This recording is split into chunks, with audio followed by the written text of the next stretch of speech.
Boa tarde a todos. Que Jesus nos abençoe e nos proteja durante todos os estudos dessa casa no dia de hoje, porque é a Ele que agradecemos sempre por essa oportunidade de nos reunirmos para falarmos do Evangelho. Um tema, uma mensagem lindíssima, que tem logo como seu início: sede bons e caridosos, porque essa é a chave dos céus que tendes em vossas mãos. Então nós temos a chave com a gente. Quando a gente pensa em salvação, muitas vezes as pessoas confundem essa salvação que vem através do outro, de alguém, de alguma palavra mágica, mas a salvação é de nós mesmos, encontra-se também em nós mesmos. A salvação no sentido de encontrar o reino de Deus, desse sentimento de ter felicidade verdadeira, não aquela felicidade que o mundo compreende como resultado de posses. A paz verdadeira, não a paz que o mundo nos coloca como um descanso, como uma eterna contemplação ou com umas férias. Não, a paz espiritual. Aquela que nenhuma ventania nem sombra altera a nossa confiança no dia de amanhã, na certeza do amor de Deus. É isso que todos nós buscamos. Nós certamente somos almas muito cansadas, sofridas, de inúmeras reencarnações, que já corremos atrás de muita coisa dourada, pensando que é ouro, coisas que não levaram a gente a lugar nenhum. Nós já perdemos tempo demais e continuamos muitas vezes sentindo uma dor interna, um vazio, uma insatisfação, uma angústia, e que se busca em vários lugares um remédio, alguma coisa para preencher. Às vezes busca-se que o outro preencha, que o outro me dê isso que eu preciso. Até a hora, né, como a doutrina espírita nos explica tão bem, o entendimento de nos conhecermos melhor, refletirmos o que nós estamos fazendo com a nossa vida. Onde é que nós estamos buscando essa fonte de felicidade? Se a chave está conosco. Então ele fala, a chave. Então todas as vezes que nós pensarmos assim, eu quero ir até Deus, eu quero ter uma vida de paz. Existe uma senha? Existe. Para acessar esse caminho existe uma senha. Uma única senha. E a senha é caridade. Sem o entendimento do que significa essa caridade, a gente não prossegue. No sentido de melhorar. A gente fica repetindo os mesmos erros. Por isso que Jesus, ele tantas vezes, quis nos chamar a atenção para esse significado de reino dos céus, de salvação, através da caridade. O que ele nos disse? Amai-vos uns aos outros, assim como eu vos amei. Ele exemplificou o amor no sentido da caridade ao próximo. Quando lhe perguntaram qual o maior mandamento, um doutor da lei querendo ali pegá-lo numa situação, porque existiam tantos mandamentos da lei no momento, várias prescrições, mais de 613, ele respondeu, olha, vou resumir a lei. Amar a Deus sobre todas as coisas e ao próximo como a si mesmo. Então, naquele momento, a gente já começa a entender que é impossível amar verdadeiramente a Deus sem amar ao próximo. Amar a Deus sem compreender a caridade que devemos ao próximo. A nossa vida sem o próximo ela inexiste. Nós só sabemos da gente pelo feedback que o outro nos oferece na vida, o dia a dia. A nossa existência, ela é justamente esse retorno dos nossos relacionamentos, é o resultado das nossas possibilidades de relacionar com a vida, com Deus e com a gente mesmo. É isso que a gente está aprendendo. A lidar com a gente, a lidar com o outro, saber lidar com Deus. Então, nesse momento, o jovem doutor perguntou para Jesus: amar ao próximo? Mas quem é o meu próximo? Não sei quem é meu próximo. Certamente ele acreditava que o próximo dele talvez fosse alguém geográfico, né? Entre perto e longe. E Jesus olhou para ele e falou assim: então, eu vou lhe contar uma história. E contou a parábola do bom samaritano, onde um homem, caminhando, né, lá por uma determinada estrada, foi assaltado e machucado quase à morte e largado lá naquela estrada. E veio por aquele caminho um sacerdote que viu o homem e se afastou e continuou caminhando. Logo depois veio um levita. Levita é um doutor da lei, é aquele que estuda a lei. Né? Vem da família de Levi, próprio dos estudantes da lei. Ele observou e passou como se nada tivesse acontecido. E caminhou. E depois chega um samaritano, que naquela época era mal visto naquela sociedade.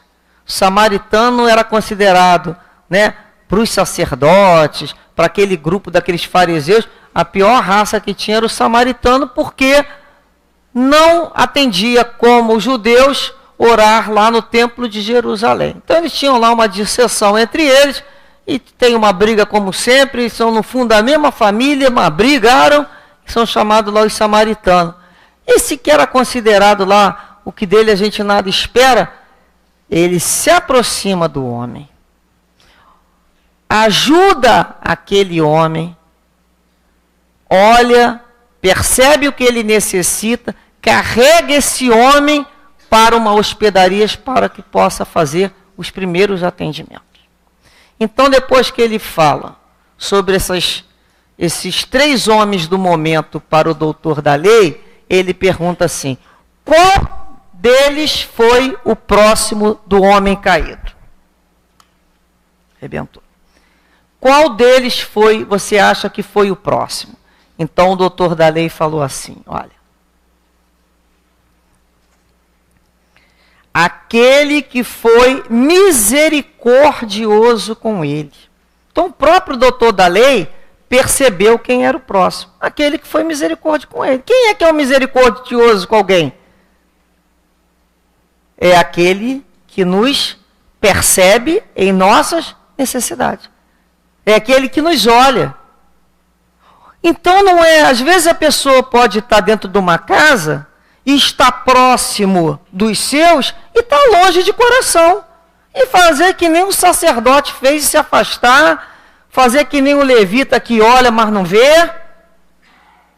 Às vezes a pessoa vê ali o problema e faz o quê? Deixa eu ir lá para o outro lado da calçada, para fulano não me ver, porque se ele ver, ele vai chamar. Se ele me chamar, e lá estou eu num problema. Eu vou ter que ajudar ele naquele problema. Não é assim? Se pensa? E o levita faz como?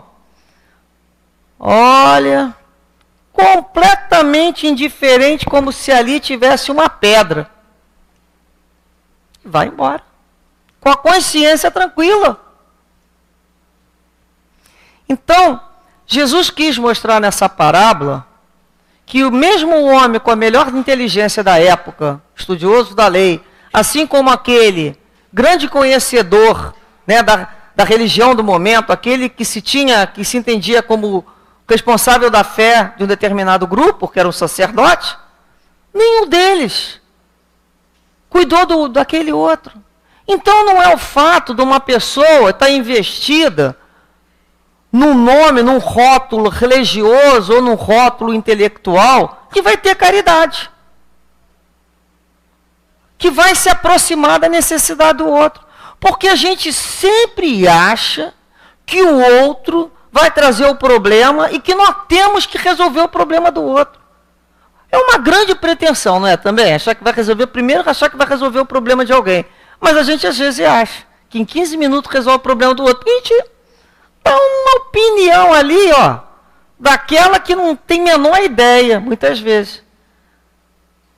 Mas às vezes a pessoa está querendo apenas falar, ser ouvida, troca de olhar. Ela não quer ser julgada, ela mesma já se julgou muitas vezes. Ela só quer falar para organizar o raciocínio dela. Ela só quer sentir um abraço, um braço, uma mão, um olhar. Ou alguém que diga assim, olha, eu estou junto contigo. Não tenho prata nem ouro. Não foi que Pedro e Paulo falou para o caído dentro do templo? O que ele falou? Olha, veio um pedinte e eles não tinham nada. E falaram, olha, eu não tenho prata nem ouro, mas o que eu tenho eu te dou. Levanta-te e anda. O que eles deram? O fluido deles de reerguimento.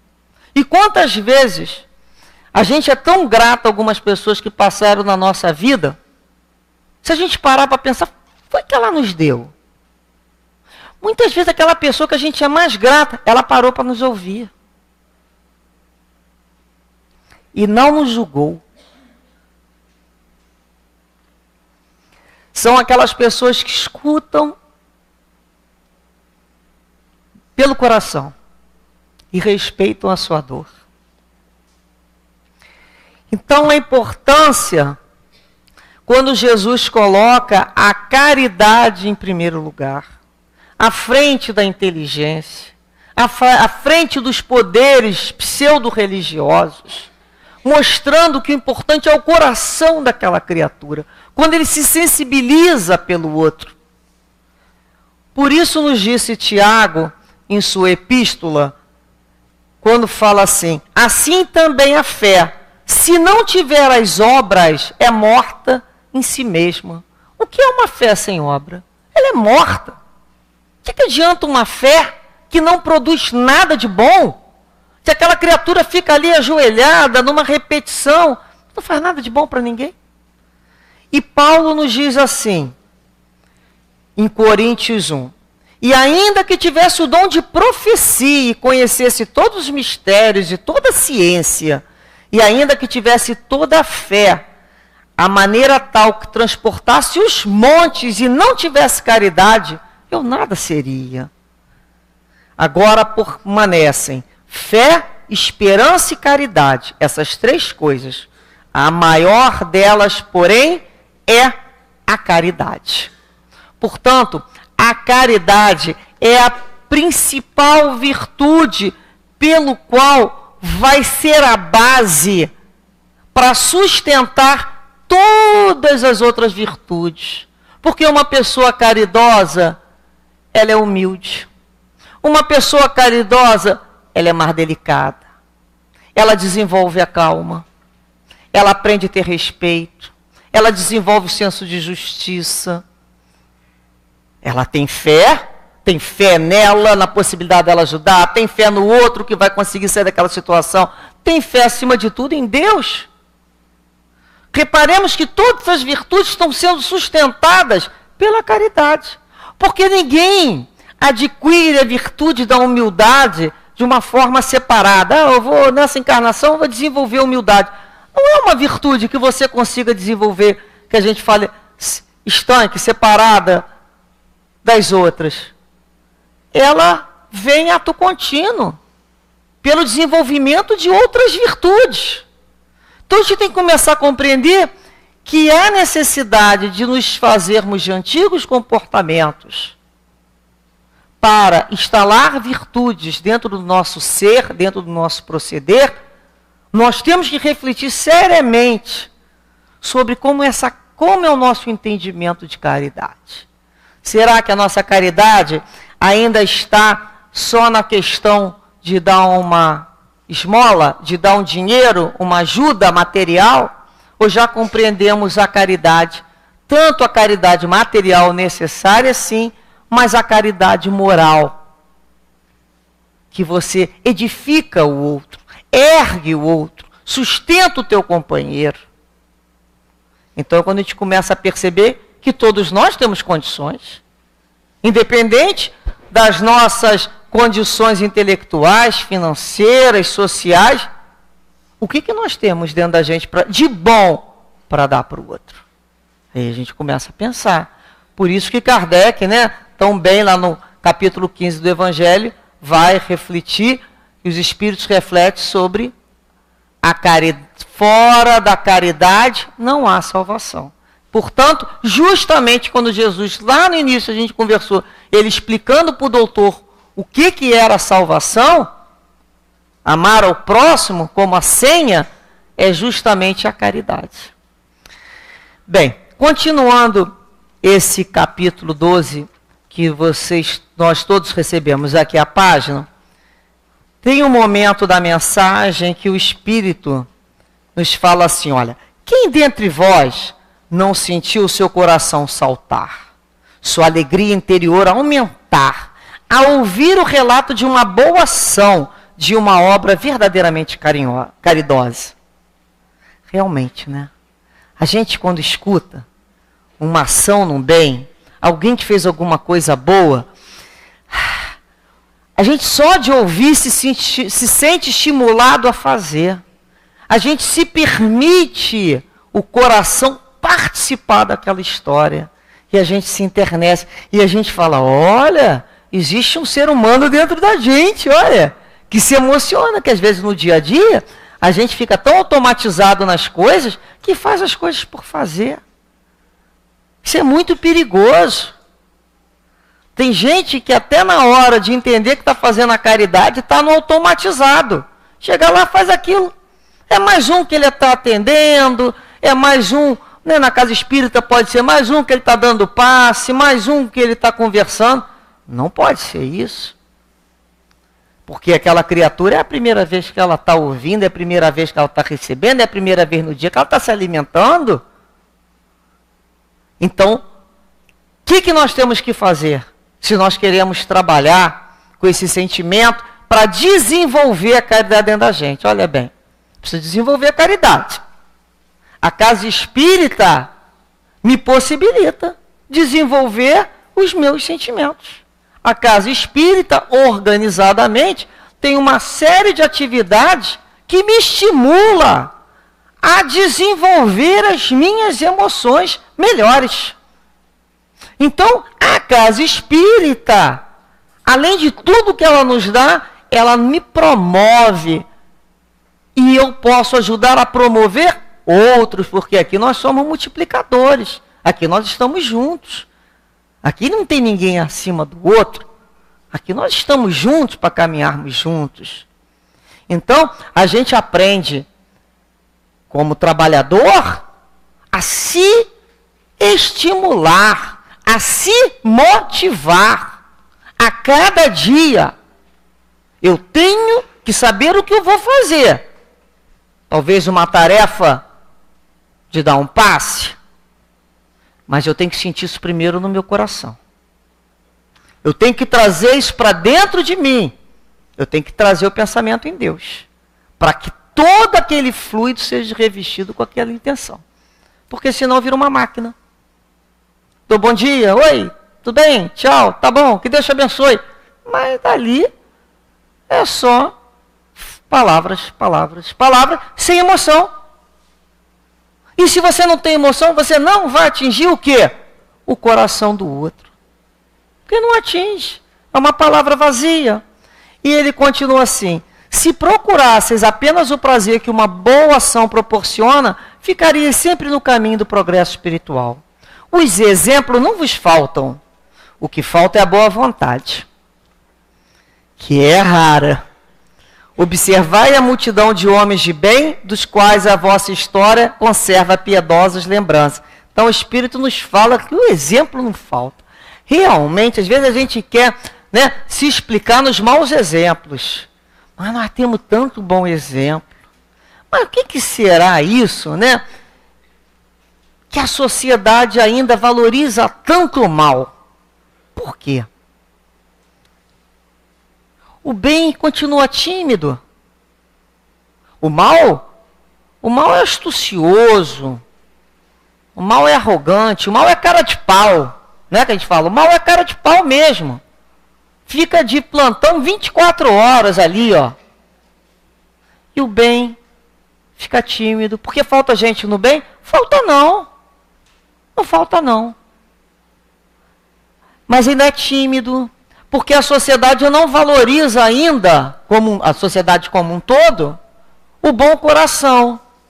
E nós mesmos ajudamos a falar mal do bom coração, quando a gente escuta uma pessoa que foi enganada e fala, pô, mas ela foi boba. Ela foi boba? Quem que foi o bobo da história? Quem engana ou quem é enganado?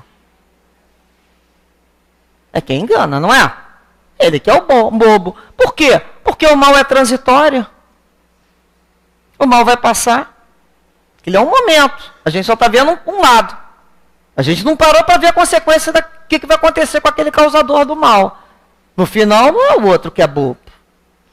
Quando a gente escuta alguém, né, se doando, se oferecendo, você fala, fulano, você vai lá perder seu tempo com não sei o quê?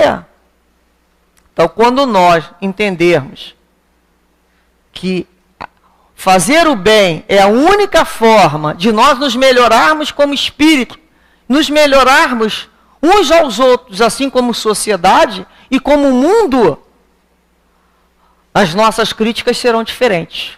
Nós seremos mais observadores. Iremos valorizar o trabalho no bem. Iremos pedir, sim, mais filmes que nos mostrem coisas boas. Iremos pedir programações na televisão, seja lá onde for, no futuro, de coisas boas, porque o bem faz bem. O coração dilata, ele abre. E quando a gente vê o mal, acontece o quê? O coração se aperta, você sente um negócio estranho, você fica pequeno. Você quando faz uma coisa errada, você se sente apequenado. Quando você faz uma coisa boa, olha como é que o coração dilata. Então, quando é que a gente sabe que está participando da caridade? Quando esse coração dilata.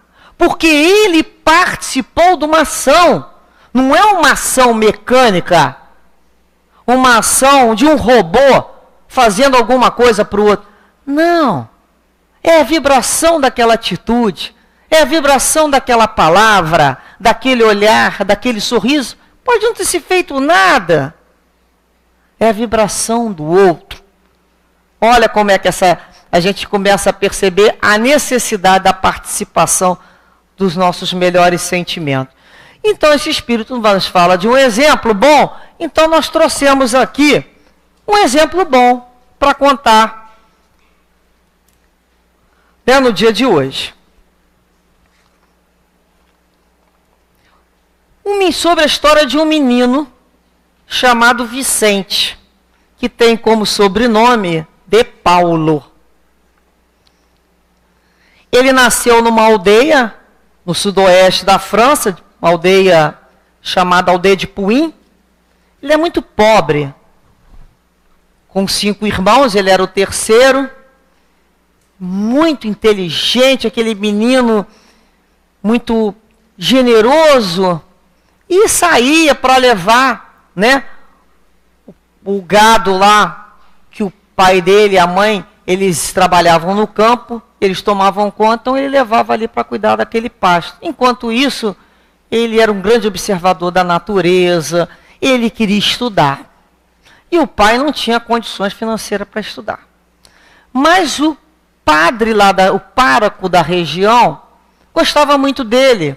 Ele era um garoto daqueles que cativam, não tem essas pessoas que cativam a gente quer ir lá ajudar. E o padre conversou lá com o pai, olha, por que você não bota ele dentro de uma ordem religiosa, né? E naquela época, ele nasceu em 1581, 24 de abril de 1581. Vejam bem a data, tá? 1581.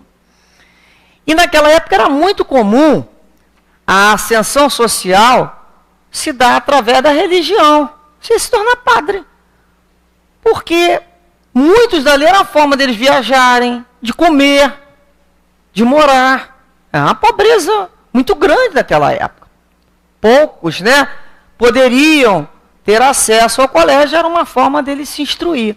Então, ele foi estudar, né, e se transformou ali em sacerdote. Já com 19 anos ele já era padre. Depois que ele estudou, lá no seminário, lá naquela época, né, aquele colégio eclesiástico, depois ele estudou teologia e se transformou, muito novo, bacharel. E depois ele estudou direito canônico. Você veja como ele era realmente um garoto muito esforçado. Por que a gente fala esforçado? Porque não tinha família ali do lado. Era aquele pessoal que ficava interno no meio de gente desconhecida e tinha que se virar. A criança não é essa criança que a gente entende hoje como quase que centro das nossas atenções. Ela, né, ia se virar para aprender a viver. E quando ele estava como padre, tinha uma viúva que gostava muito dos sermões dele e deixou uma herança para ele. Quando ela morreu, ele foi e falou assim: vou pegar minha herança. Lógico, ele tinha que buscar a herança lá para o lado, né, na França, lá em Marselha. E ele foi, mas só que no retorno, na viagem de navio, naquela época era muito normal ser pilhado por piratas.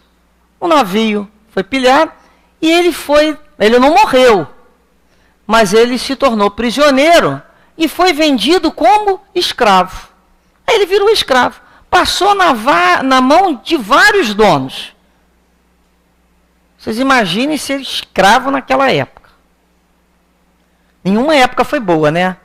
Mas eu fico imaginando 1800, né, aquela situação, e ele ali como escravo, o que acontece com ele? Ele cai como um dos donos dele, é um muçulmano, porque ele já vai estar lá para o lado, né, de Tunis, naquela região ali, e ele promete a Maria, que se ele conseguir sair daquela situação, ele iria ajudar aos outros e converter aquele homem. Pois ele conseguiu converter aquele que era seu dono. Então ali eles se organizam para fugir, o moço era um muçulmano, eles vão para a França e aquele proprietário dele, né, se converte, se torna um cristão, e ele assim retorna à igreja, né, onde ele trabalhava. Então nós vamos vendo assim a primeira prova, né, que ele já passa assim como escravo, né, quando sai da Turquia e quando ele retorna. Quando ele retorna, ele imediatamente foi fazer um serviço dentro da igreja, que também foi bem visto aquele serviço lá pelos graduados, e naquele momento ele foi conduzido para ser capelão da rainha Margarida da França. O que era o capelão da rainha? Era aquele que chamava esmoler. A rainha, o reino, tinha uma quantidade de dinheiro, e esse capelão era aquele que ia fazer a mão dos reis. Então ele ia distribuir aquele dinheiro para aqueles que necessitavam, ia cuidar dos doentes, e ele adorou aquele serviço. Foi ali o momento que ele se encontrou, né, não só sendo esmolé da rainha, porque ele conseguia conviver com a rainha, ele conseguia ter esse tipo de relação com a nobreza, certamente um homem muito inteligente, né, e atendendo aos pobres. Ele continua fazendo as suas obras de caridade, vai fazendo uma série de visitas, até que ele pode ter a opção de ter uma paróquia. Então ele vai escolher uma das paróquias mais pobres lá da região. Então ele vai para aquela paróquia, a igreja está aos pedaços, ele reconstrói aquilo ali com a ajuda dos outros, mas ele tinha uma característica muito interessante. Quando ele ficava sabendo que tinha uma família muito pobre, com as pessoas muito doentes, na hora do sermão dele, ele falava com tanto ardor, que quando acabava a reunião, as pessoas saíram dali e foram para a casa daquelas pessoas ajudar. E ali ele percebeu que ele tinha, né? Ele podia não saber o nome, um magnetismo de agregar pessoas em torno dele e ele instar, ou seja, incentivar o outro a fazer boas ações. São aquelas pessoas que funcionam como um dínamo de energias boas ao nosso redor. Então, ele começou a perceber e fazia os sermões e percebia assim a ajuda, né, daqueles que estavam junto dele. Então ele pensou assim: eis uma grande caridade, mas está mal organizada. Certamente é aquele momento que cada um vai fazer um negócio dentro da própria cabeça. Já viu quando a gente quer ajudar, a gente sai fazendo coisa dentro da nossa cabeça e às vezes até atrapalha. Então ele falou: é uma grande caridade, mas isso está mal organizado. Vicente Paulo ele tem uma característica nata de organizador.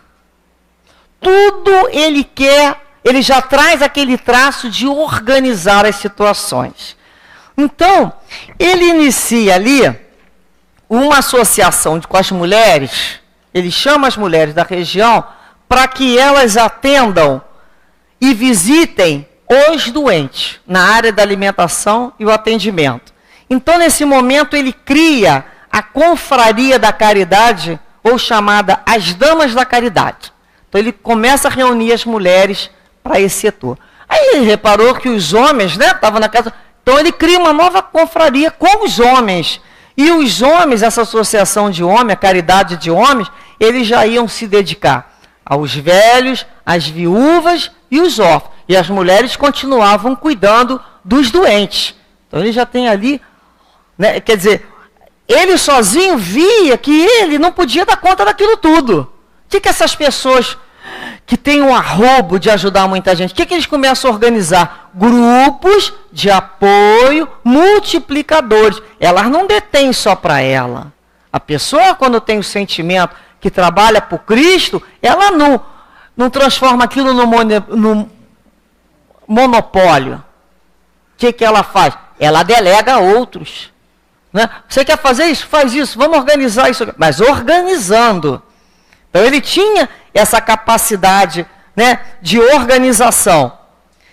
Ele teve um momento que ele se tornou superior dentro de um convento, da ordem da visitação.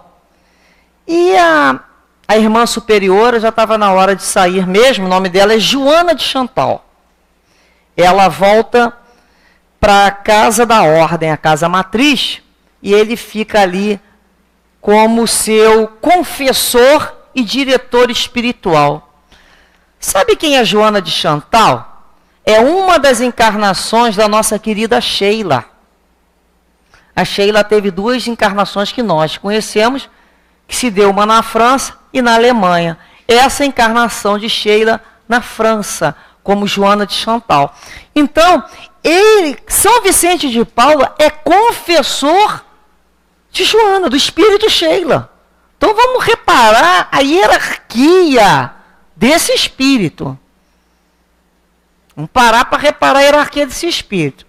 Então ele é esse organizador que faz as pessoas crescerem junto com ele. Ele começa a criar várias confrarias, ele começa a organizar cooperativas agrícolas, aonde ele ia. Ele ensinava buscar o que tinha de melhor aquela região para gente, deu um nó na língua aqui, olha. Manufaturas simples daquela região. Criou uma escola, que a gente pode dizer, né, um centro de aprendizado para aquelas crianças indigentes mesmo. Aprenderem o quê? Uma profissão. Ou seja, o ideal dele era ver o que aquela região pobre tinha, que podia ali todo mundo trabalhar, para dali recorrer, né? Encontrar recursos e ajudar os outros que estão numa situação pior. Aí a gente vai lembrar, né, daquele provérbio, né? Quando a gente dá um peixe a um homem, você alimenta ele por um dia. Mas, né, se você ensinar aquele homem a pescar, ele vai poder se alimentar a vida inteira. E era o que ele fazia. Ele ensinava o outro a pescar. Ele ensinava o outro a criar recursos através, né, de inúmeras associações e pessoas que ele colocava ali como exemplo, como instrutores, como ajudantes, como cooperadores, o que fosse. Bem, passaram-se anos e ele foi trabalhar como um capelão geral das galeras. Antigamente as galeras, elas eram movidas, né, aqueles navios imensos, aqueles barcos imensos, a vela ou a remo. Quem que ia para lá? Os criminosos, até de crimes simples. A sentença deles era ficar ali remando. Então, quando ele chegou ali, ele ficou apavorado daquela condição que aqueles homens se encontravam, aqueles condenados. Acorrentados no pescoço, nos pés, sem alimentação, levanta aquelas chicotadas sem dó nem piedade, doença a dar e vender naquela situação ali naqueles navios grandes. E o que ele faz? Ele utiliza dessa possibilidade que ele tem. É interessante, tem pessoas que conseguem passear muito bem em várias regiões com situações sociais e grupos diferentes, não tem? Então ele se leva muito bem com o capitão lá, com o coronel lá do navio. E o que ele consegue naquela amizade? Melhorar a condição daqueles presos. Então ele vai melhorar ali, porque ele percebeu que ele queria levar o evangelho. Mas como é que você vai falar de evangelho para uma pessoa que está levando chicotada, passando fome, frio e com uma doença? Então ele percebeu que primeiro tem que fazer alguma coisa. Então ele melhorou a alimentação, começou a tentar melhorar as questões de saúde. Isso era muito difícil na época. Muito difícil. Ele era aquele cara que as pessoas certamente já viam, veio pensar assim, ele é boa gente, mas ele vai pedir alguma coisa aqui, né? É aquele que você vê chegando, ele é boa gente. E consegue. É aquele que sabe atingir o coração do outro, mostrar para o outro e desenvolver para o outro, falar assim, você pode ser bom. Vamos fazer isso. Ele faz com que o outro tenha o sentimento de quê? De pertencer a uma coisa boa, de pertencimento. Ele não era aquele que ficava levando louro. Certamente, se ele fosse assim, ele não ia conseguir nada. Ele certamente falar para o outro, olha a tua oportunidade aqui de fazer o bem, vamos tentar melhorar. E assim ele melhorou a vida daquelas pessoas. Ele chamava de meus filhinhos. E regenerou muito daqueles espíritos ali. Teve um que chegou a desmaiar, e ali o carrasco, né, aquele que está regulando a vida dos presos, dando chicotada, continuou sem dó nem piedade. Ele teve o quê? O que tem uma pessoa boa, o impulso, levantou, foi lá, segurou o homem que chicotava, tirou aquele preso dali e se colocou no lugar dele para remar. E falou para o outro, vamos continuar, eu estou junto. Olha a possibilidade de um espírito que vive no meio dos nobres, dos ricos, dos poderosos, estar junto com os doentes, com os criminosos, com as crianças desvalidas. Olha a possibilidade desse espírito. Por que essa ideia que fulano só pode trabalhar naquele meio, ou só pode andar naquele outro meio? Pois que meio é esse? Se todos nós somos filhos de Deus? Se a ideia é utilizar o que um tem de mais para ajudar o que não tem, e vamos nos alinhavando assim. Esse não é o objetivo da vida? Aquele que tem mais, ajudar aquele que tem menos. Em tudo. Até em alegria. Até em alegria. Quando assim, pensa as pessoas pensam, mas é em dinheiro? Não, até em alegria. Cada um dá aquilo que pode dar. O que tem de melhor. A pessoa, quando quer servir ao Pai, ela busca dentro de si alguma coisa para fazer. A gente repara, né? Esses países muito ricos, que não tem os pobres, como a gente fala que tem, eles saem do país deles para país mais pobre para ajudar lá. Ou vão buscar lá a associação da borboletinha cor de abóbora que está enchendo. Eles vão arranjar alguma coisa para eles fazerem no bem. Vocês já viram? Que eles vão buscar alguma coisa. Aí você fala assim, pô, fulano criou lá aquele país que não tem problema social, ele é defensor, né, do tubarão com bico laranja. Aí cria um negócio, aí cria aquela coisa, melhora aquilo ali. É interessante essa possibilidade do ser humano sair dessa acomodação que ele entende por dificuldade apenas a social e entender que a grande dificuldade é ele sair da ideia que ele está ilhado, sair da ideia que ele não depende do outro, não é o outro dependendo dele, que ele depende do outro. É essa troca que São Vicente nos faz pensar.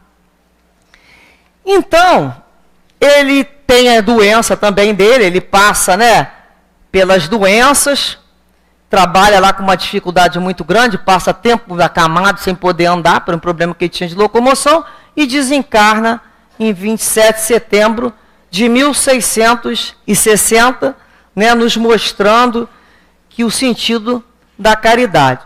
Como um espírito trabalhador a vida inteira, a gente não vai achar que após isso, que ele desencarnou, ele encontrou algum lugar para ouvir a harpa, né? Que ele não ia aguentar. Um homem desse, que a cabeça dele o tempo todo é ajudar e trabalhar, ele como espírito, ele não ia ficar em lugar nenhum, com essa ideia que algumas pessoas têm. Isso para um espírito trabalhador que gosta do bem, isso seria a pior coisa do mundo. O que ele faz como espírito? Vamos ver, ele vai prosseguir trabalhando e nós vamos encontrar esse espírito junto, né, ao Consolador. Esse espírito, ele assina com outros espíritos superiores no livro dos espíritos, primeiro prolegômenos. Tá? Ele e outros espíritos desse nível superior, logo no início ali do livro dos espíritos, após a introdução dos prolegômenos. Ele assina também a mensagem da questão 888 do livro dos espíritos. É ele que assina. Uma mensagem lindíssima sobre a caridade e o que se deve pensar da esmola. Porque ele dizia que depois ele também escreve na Revista Espírita, em agosto de 1858, ele dá uma mensagem, e Kardec e outras pessoas lhe fazem uma série de perguntas sobre a questão de dar esmola. E uma das questões muito interessantes que ele responde ali, é se a pessoa deve ficar pensando assim, pô, mas eu estou dando esmola. Será que é verdade que essa pessoa está precisando? Será que ela está me enganando? Será que não está enganando? Será que ele precisa mesmo desse dinheiro? Será que ele vai beber? Será? Ele lida sobre, muito interessante a resposta dele sobre essa questão.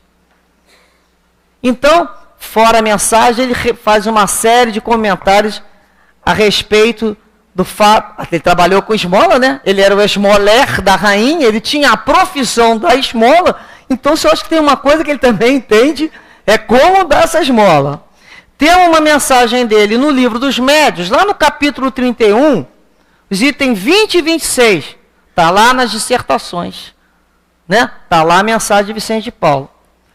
Na Revista Espírita, como nós falamos, agosto de 58, e no Evangelho segundo o Espiritismo, a página que vocês têm, que é o capítulo 13, esse item 12. Não fosse o suficiente, né? Nós sabemos também, para ele entrar na história, vamos lembrar de uma outra figura, muito querida para todos nós, Eurípides Barçanufo. Eurípides Barçanufo, ele era um católico, e foi um dia para uma fazenda lá em Santa Maria, convenceu um tio dele que era espírita a sair do espiritismo. Então ele tinha uma coisa que ele queria, né? Ele queria tirar o tio do espiritismo e era muito preocupado com a mãe dele, que a mãe dele também tinha uma doença. E ele tinha essas questões, ele foi lá para conversar e o tio dele deu um livro de Leon Denis. Olha como todos os nomes vão se unindo num grande concerto, né? Um livro de Leon Denis, depois da morte, que Eurípides ficou encantado. Como diria Platão, ele relembrou, né? Eurípides foi a porta de Damasco dele, aquele momento da conversão. Ele viu a luz quando leu depois da morte de Leon Denis. Então ali, ele, para confirmar, ele fala lá para o tio, né? Olha, só vou acreditar mesmo agora, se vier uma mensagem me explicando as bem-aventuranças, pelo Espírito, João Evangelista. Ele não pediu pouco, né? João Evangelista. E veio João Evangelista, através de um médium muito simplório, da comunicação, e ao final ele dá o seu nome. Foi aonde ele parou. Depois ele recebe, através da psicofonia, a presença do nosso querido Espírito, que todos nós temos um carinho certamente por ele, Dr. Bezerra de Menezes, que vem falar para Eurípides: você já é há muito tempo aguardado para participar da doutrina espírita. Então vejamos, olha, ele se entrou na vibração de Leon Denis, evangelista, Dr. Bezerra, junto a Eurípides, e diz: logo vai aparecer para dar uma mensagem o seu guia espiritual. Então, nesse momento do guia espiritual de Eurípides, né, que ele já era muito aguardado, vem o seu mentor afirmando ser Vicente de Paulo. Só que Eurípides, ele dirigia uma instituição com o nome Sociedade São Vicente de Paulo. Quando ele sabe que o guia espiritual dele é Vicente de Paulo, ele pergunta assim para ele, né? Mas é o verdadeiro? Se fosse hoje em dia, ele ia fazer uma outra pergunta, né? Ainda estamos num mundo de fake. Ele ficou assim: é o verdadeiro? Porque ele tinha um carinho por esse espírito, e o que o espírito responde afirmamente, e explica a Eurípides que, apesar de saber que ele dirige uma instituição que leva o seu nome, né? Sociedade São Vicente de Paulo, mas que Eurípides necessitava juntar-se aos amigos espirituais no trabalho dentro do movimento espírita. Então, a partir dali, prosseguem, né, as manifestações espirituais, concluindo de vez lá a conversão de Eurípides Barçanufo. Bem, reparemos um espírito, né, desse para ser guia espiritual de Eurípides Barçanufo, um Vicente de Paula.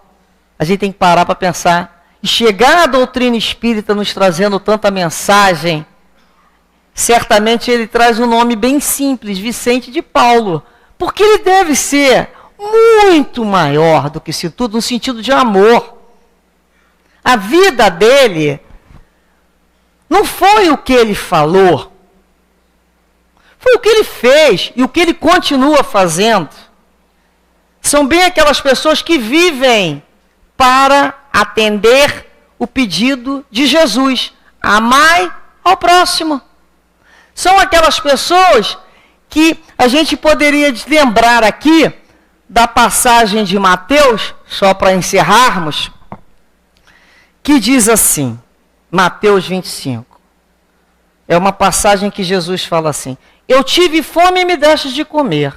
Eu tive sede e me deste de beber. Tive necessidade de teto e me hospedaste. Eu estive nu e me vestiste. Estive doente e me visitai.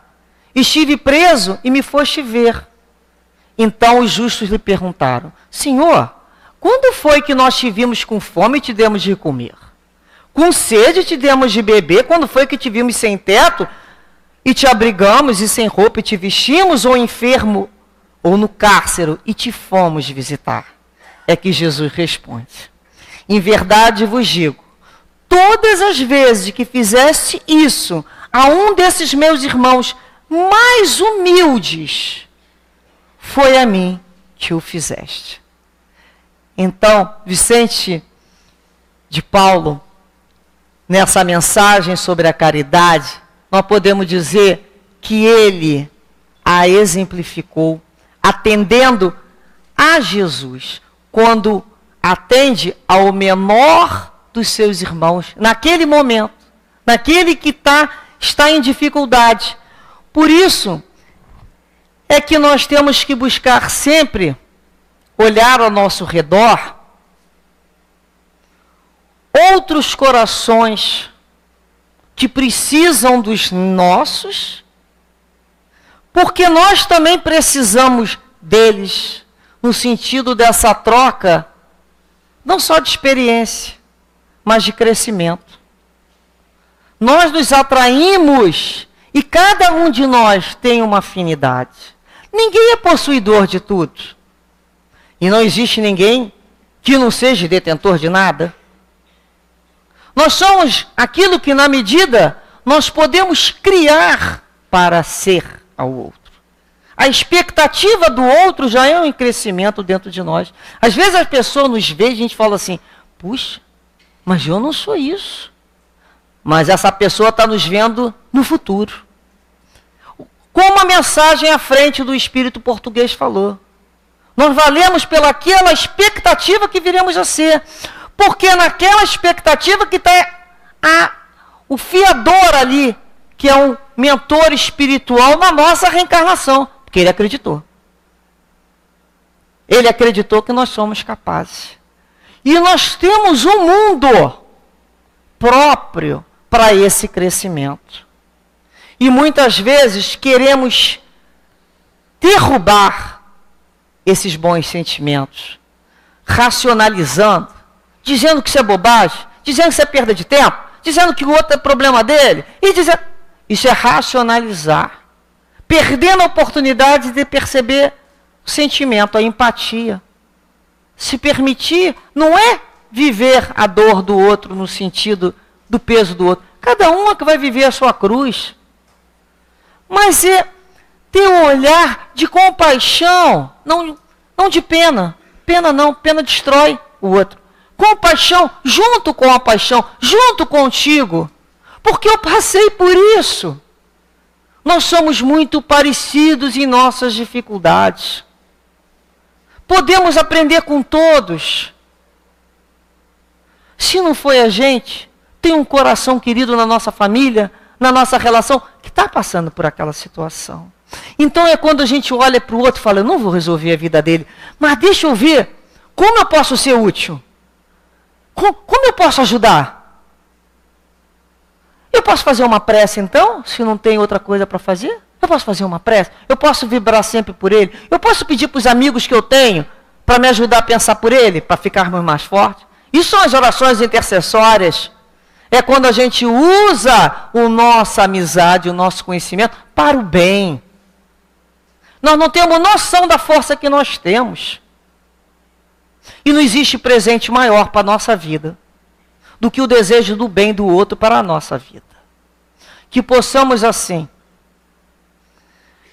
com o exemplo dessa vida de Vicente de Paulo, nos estimularmos cada vez mais, não apenas a obras formais, mas a principal obra de si mesmo, da alma, do espírito imortal, que é aprender a olhar, a respirar, a sentir Deus nos homens de Deus. Nos ser humanos com o coração mais aperfeiçoado. E isso nós já temos condições de fazer. Que essa casa também nos estimule muito junto aos nossos guias e mentores espirituais.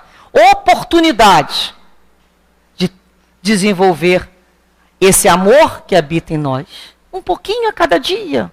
Um pouquinho. É um bom dia hoje, é um sorriso amanhã, é segurar alguém. A cada dia. E é assim que a gente cresce. Que Deus abençoe e que Deus amplifique em todos nós a possibilidade de crescer com a caridade. Muita paz.